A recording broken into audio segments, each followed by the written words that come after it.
Tatandaan ninyo, ang gospel, si Jesus. No, we are saved, accepted by God because of what Jesus did on the cross according to the will of the Father.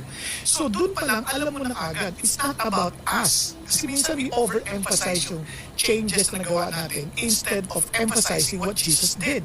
Yung changes na naranasan natin, proof lang yun na totoo si Jesus sa atin because God gave us His Holy Spirit when He saved us at yung Holy Spirit will transform us into the character that pleases the Lord.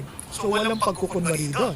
Pero kung ilalabas mo parang, well, I experienced this because of Jesus, ano yung reality naman pagka nagkakaroon ka ng setback? Diba?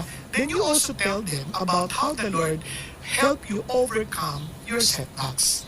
Hindi masamang may failures din tayong Christian. Hindi masamang nagkakamali.